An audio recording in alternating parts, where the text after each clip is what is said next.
Her drag name Boa is actually her real last name and nickname growing up. Boa is also an acronym for bitch on arrival, but if you're a Drag Race fan, you know that already.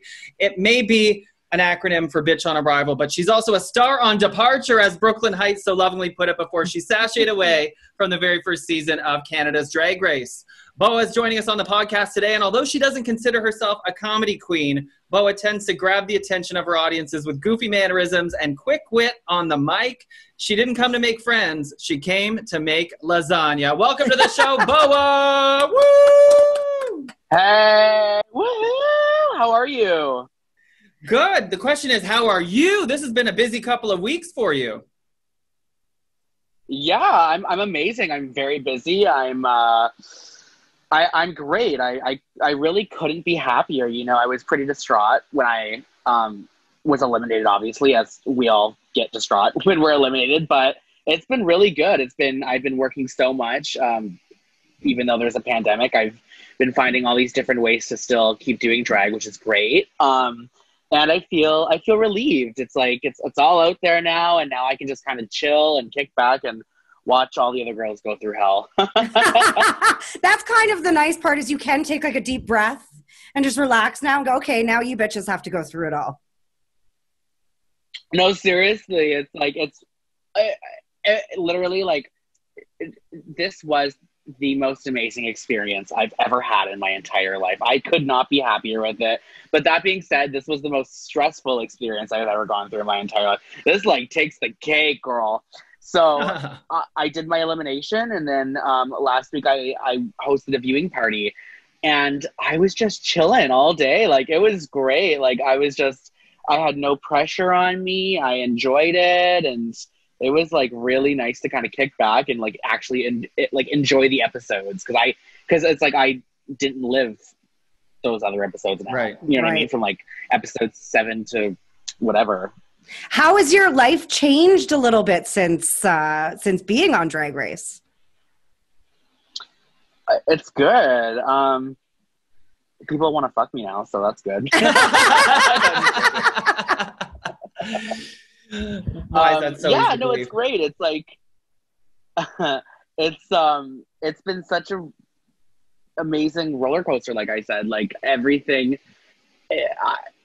We just worked so hard. You know, it's like we really geared up for this crazy experience, and doing drag is hard enough.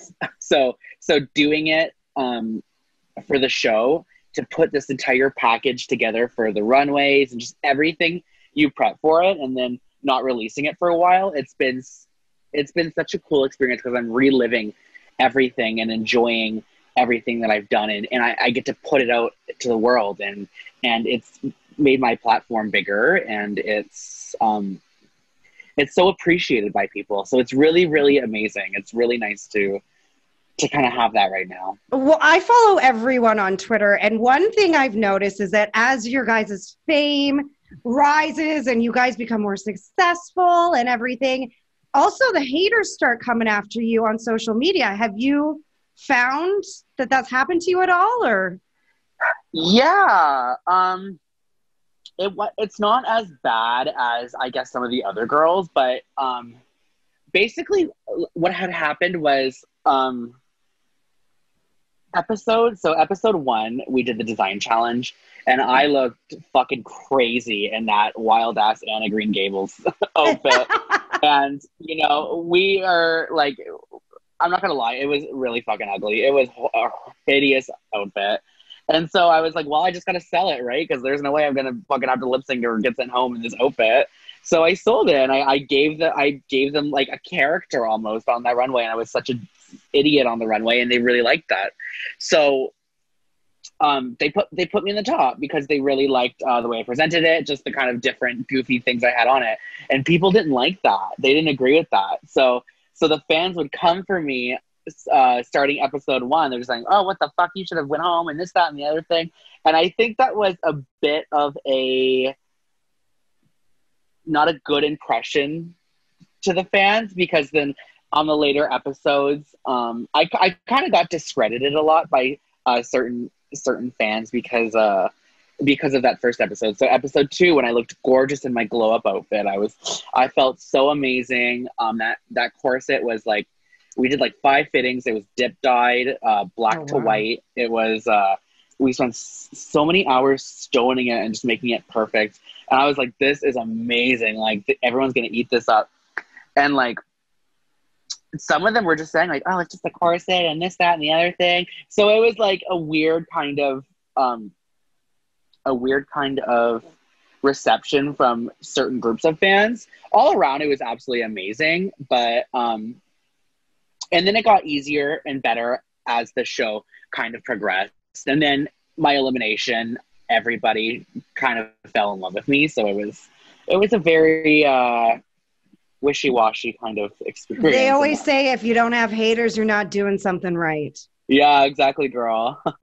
So let's go back to that elimination. What do you think sealed your fate? Was it those damn wings? Because I loved the wings. I loved the wings. When they said they didn't like the wings, I almost threw my stiletto through the TV. I was like, are you kidding me? I love those wings. Yeah, those wings were something, that's for sure. They were very, they took a long time to put together.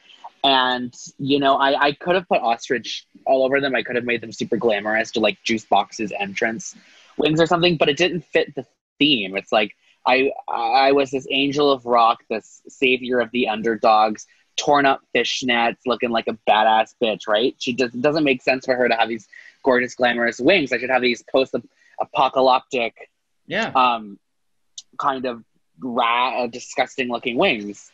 And also, something that you may or may not know is I did not pack the wings properly when I left, and they were supposed to expand on the runway. So they were supposed to start closed and then go boom and grow like really quickly. But I did something. I don't know what I did to them, and they weren't doing it. So oh yeah, that would have been cool. And that's such a Boa signature, because you were the one, you had the broccoli boobs too at one point, didn't you? Yeah. The broccoli boobs? Yeah, you remember those? They were the colanders, right? They were steamers, yeah. The broccoli steamers, that's it. You know what I meant. I couldn't believe they thought that was too kitschy or like, you know, joking. I thought that was genius. That's one of my favorite Boa looks. Me too. I think. Yeah. Very creative. It was so stupid. Like I did the reveal and I just glued shit together. I didn't know what it was. Well, I had an idea. Actually, I knew the shapes I wanted to use because I liked I like big skirts and everything and like bustles, and I thought that would like look super good. And with the boobs, I was like, what can we do with this bra? And then I started adding things, and then I started spray painting things, and then I was like, well, I guess we're gonna do a reveal. And then it just happened. The one thing I just love about your drag is you always have fun. You have so much fun with it. And I can tell that a lot of your own personality goes into your outfits and into the challenges in general. You were one of the queens, in my opinion, that did have some of the biggest personality. And sometimes we lack that. Yeah, I think so. I actually appreciate that. Yeah, I really, I'm such a dumbass. I really just try to be stupid and funny and campy in all of my kind of outfits and ideas and stuff. And that really is me. And it's like, really, Boa is just me, but times 10. Right. And that's kind of what drag is about, isn't it? That's what I get. I mean, yeah. I don't know. I've never done drag. Yeah. But. Well, you could if you wanted to. That's we could right. paint you one day. Bio queen, baby. Oh, look. She just offered. Boa's going to paint you. Right? I am there. I am all for it because you know what? I can't do my own makeup, so I might as well let you do it. You know what's so funny, actually, is I can't do makeup on other people. I can do my own mug really well, and I'm really happy with how I'm able to do my mug, but it's completely different painting someone else. It's like doing it backwards almost, and it's just like that. Yeah, I've fucked some people's faces up doing it. Yeah, girl, I'll paint you. And they come over and then I paint them. I'm just looking at them like, okay, well. You look I gotta great. go. Well, practice makes perfect. You know your own features and everything. It's like, you know, it's like even your best barber or hairstylist will do your hair, and it's like never the same as when you get home and style it yourself. Well, maybe you don't understand, Bo. You don't have very much hair. I know. She shaved it. Once quarantine happened, I was like, oh, let's do it. Everyone's shaving their heads and dyeing it, and It works. Wigs are easier, right? yeah, and doing your makeup is easier too. I like just not having any hair, and it's just like, I don't know, it looks more snatched, and wigs are so much easier. I used to do like a fall, as queens call it. It's like a classic drag kind of technique where you would gel your hair all the way back, and then you would duct tape your head right here, and then you would stuff something in the wig or on your head, and then you would put the wig on, pin it in, and spray it. Okay, for volume and for hairline. And then it like stays on this like extra head you build on top of your crown. Yeah, exactly. So, Boa, what do you think contributed to your elimination? Was it the lip sync then, if not the wings? Because that was a tough song you guys had. Yeah, that was Alessia Cara, right? Alessia Cara, Scars to Your Beautiful. It's like a ballad almost. Yeah, it's a beautiful song.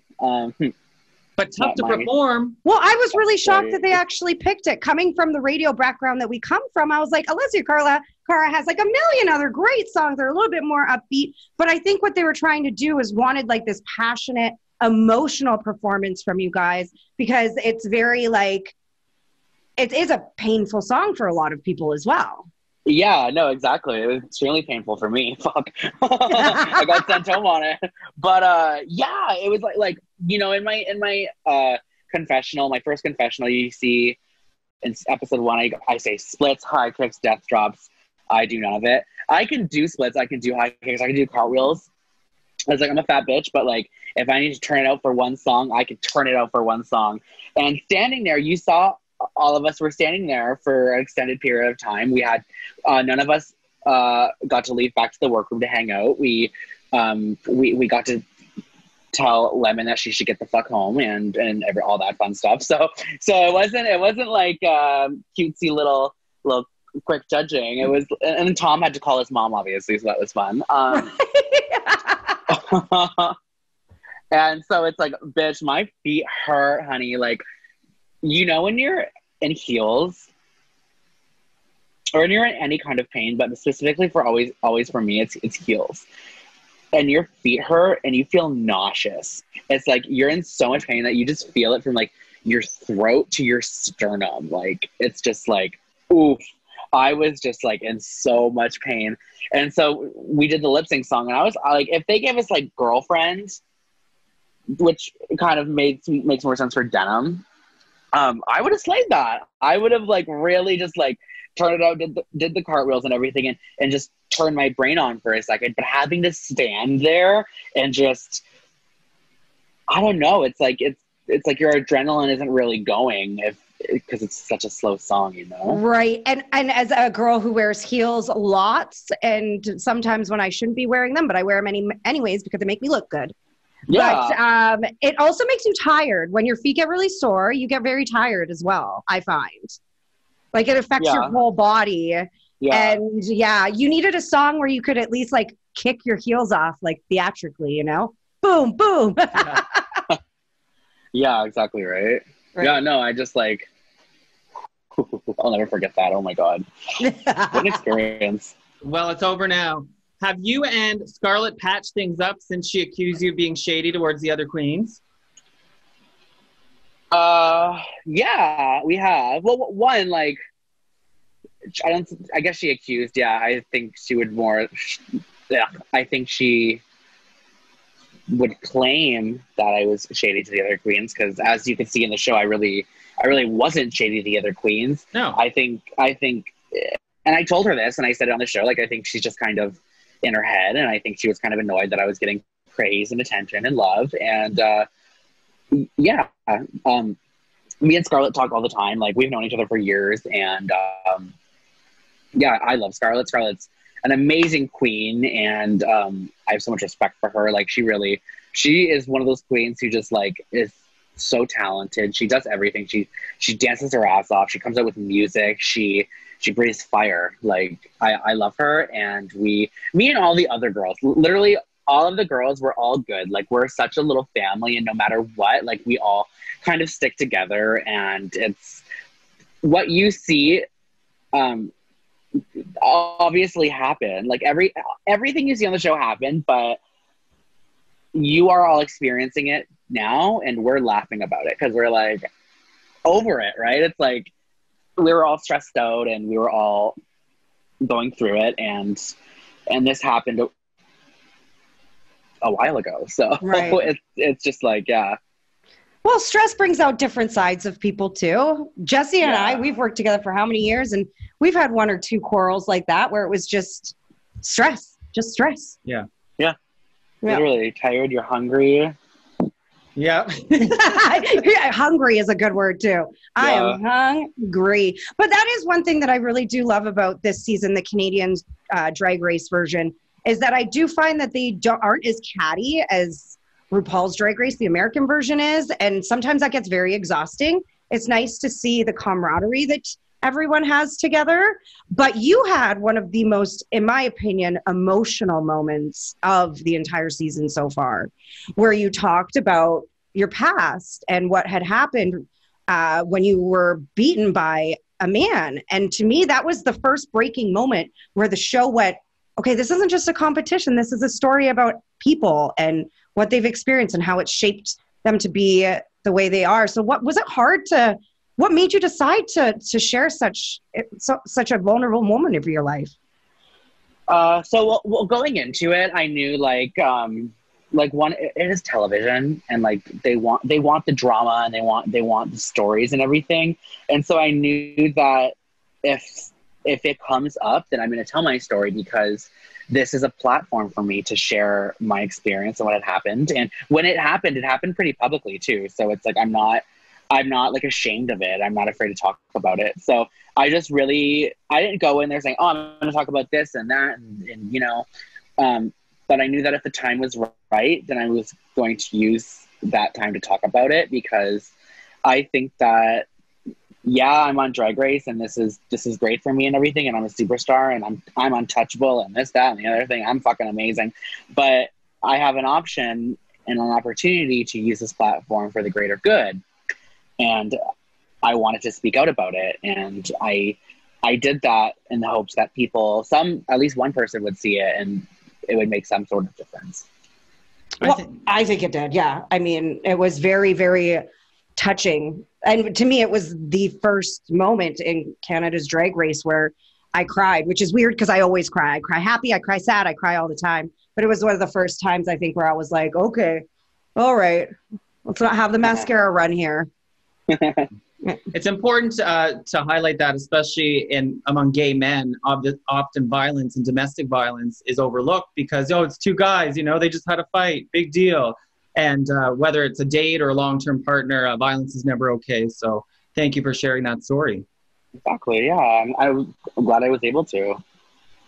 That wasn't the only thing you were open about. You are also celebrating 15 months sober. Woo! Yes! That deserves a huge round of applause. And also a common misconception among drag queens is that you're all big party girls, and it's not always that way.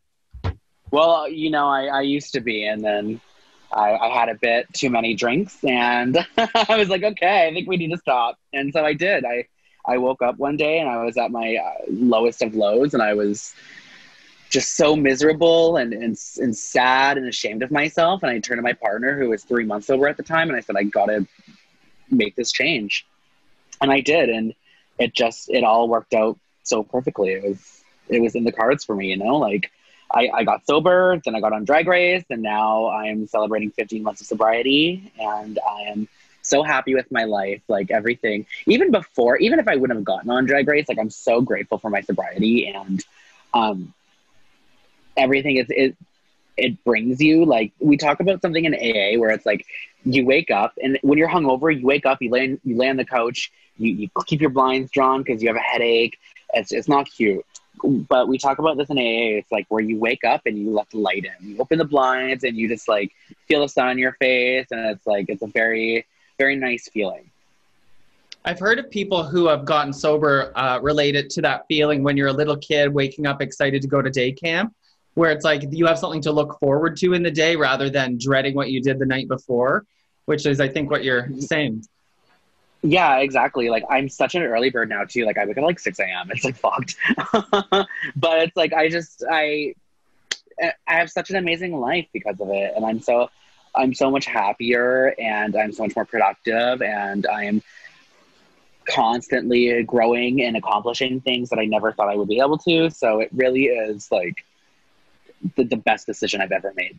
I'll never go back. How did you, what was the one thing that made you go, okay, I need to make a change? Yeah, hangover. We all have woken up and hungover once in our life and said, I'm never drinking again, but it never sticks. So what was it? What was the moment where you were like, okay, no, this is now an issue? Well, you know, for me, it was something, it's like, I started gaining weight. That was one thing, because I used to be really, really skinny. And two, it's just like, it affected my body. Like, I wasn't able to keep up anymore.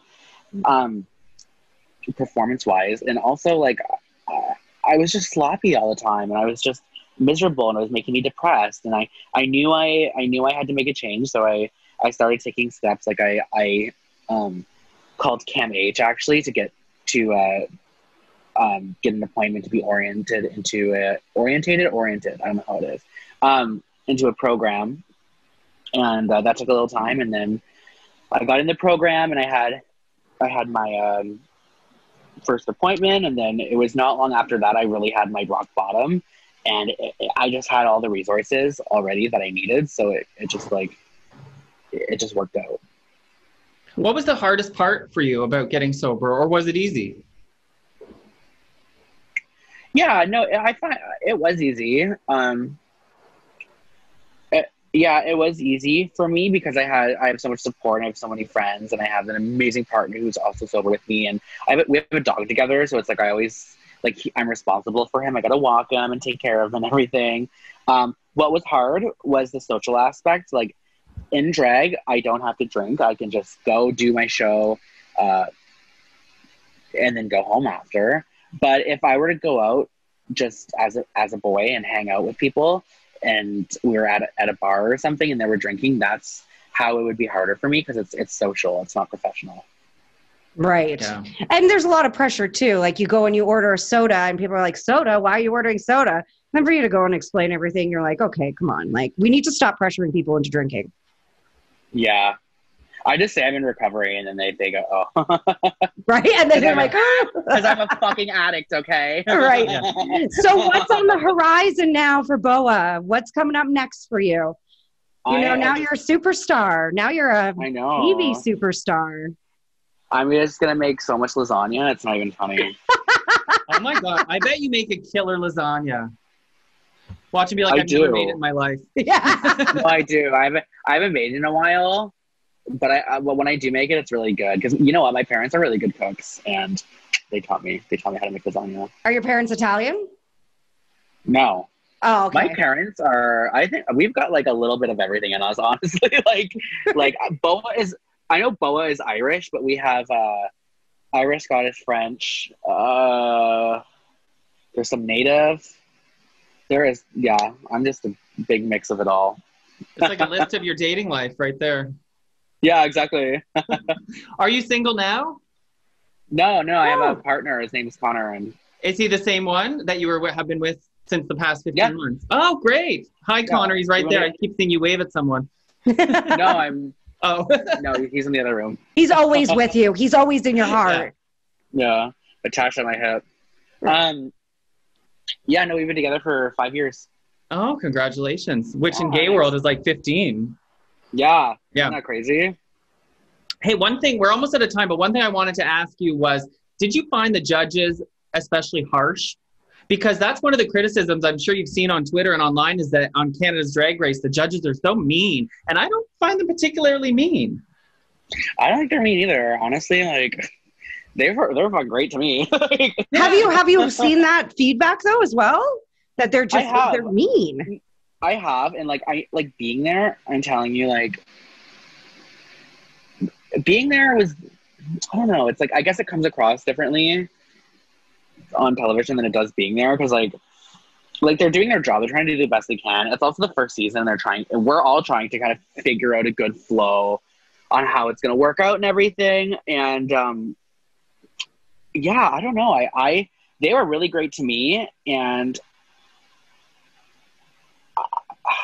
who's your favorite judge? I see what people say. Who's my favorite judge? Judge Judy. Yeah. Good answer.